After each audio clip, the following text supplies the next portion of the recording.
When a company fails, it kind of feels like the story's just over, right? The door's shut, the lights go out, and that's it. But what's really going on behind the scenes?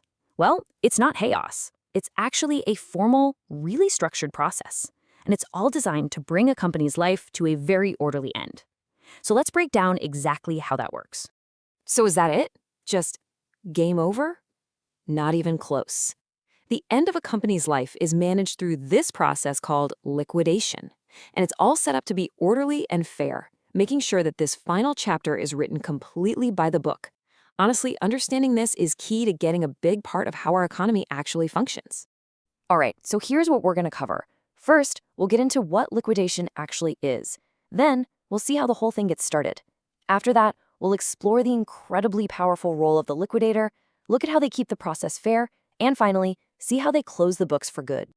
Okay, let's dive right in. A company's final chapter. Let's get right to the heart of it. What exactly is liquidation? At its core, liquidation is just the formal process of ending a company's existence. The best way to think about it is like this. A liquidator is kind of like the executor of a will for a person. Their job is to step in, take control of everything, gather up all the assets, pay off all the debts, and then hand out whatever is left to the people who are supposed to get it. And the entire process, the whole thing, is built around one single idea: fairness. It's about creating a predictable, organized end that makes sure all the creditors, and that's just a term for all the people and other businesses the company owes money to, are treated fairly and their rights are protected. So we get what it is, but how does a liquidation actually begin? Who is it that pulls the plug and kicks off this final chapter? Well, it turns out it can happen in one of three main ways. First, the shareholders, the owners, can just get together and vote to wind things up.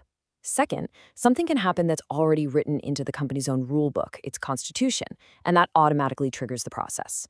And third, an outside authority, the court, can step in and order it to happen. So why would a court force a company to shut down?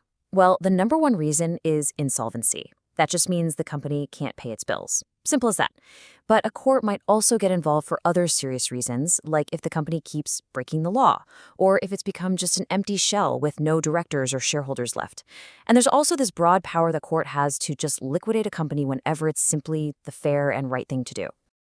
Now, a huge part of making sure this is all fair is deciding who gets to be the liquidator. And let me tell you, the rules have gotten a lot stricter about this. Nowadays, the door is slammed shut for a much wider group of people to make sure the person in charge is totally impartial. For instance, creditors can't be liquidators anymore. Neither can anyone who was a director, shareholder, or even an auditor in the last 2 years. The goal is super simple: get rid of any potential conflict of interest. Okay, so once that impartial liquidator is appointed, the entire dynamic of the company just changes in an instant. It's like a new sheriff has just rolled into town. And that is not an exaggeration. The second a liquidator is appointed, the old way of doing things comes to a screeching halt. Everything is different. The effects are massive, and they happen right away. The liquidator takes control of every single company asset. The directors, they're completely sidelined. Their powers are frozen, which is so important because it stops them from making any sketchy last-minute decisions. All lawsuits against the company are put on pause. The company is basically put into a state of suspended animation, and the liquidator is the only one in charge.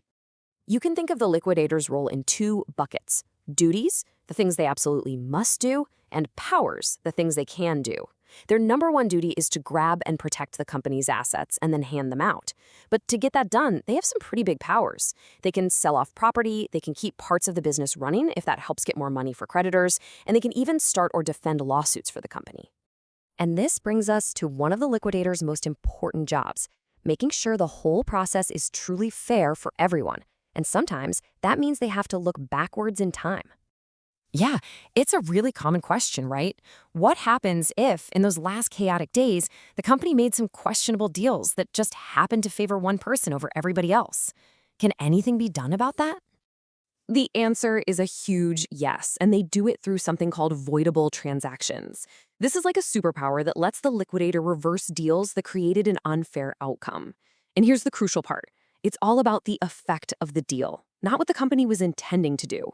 If a deal gave one creditor an unfair leg up, it can be undone, no matter why they did it.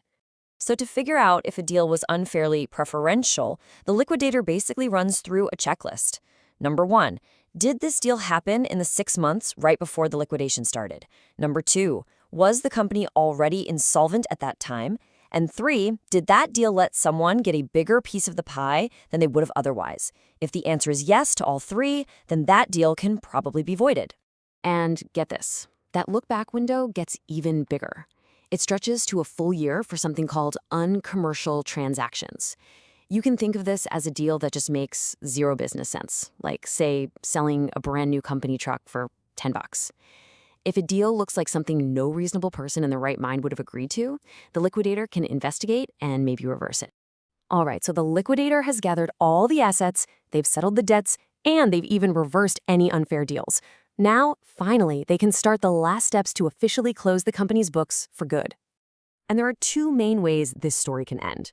A termination is when a court steps in and just stops the whole process early, usually because it's the fair thing to do. But completion, well, that's the natural end of the road.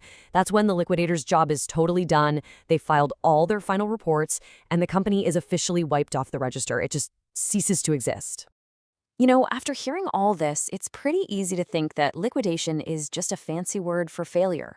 But is that always the case? Does it always mean the company failed? And surprisingly, the answer is no, not at all.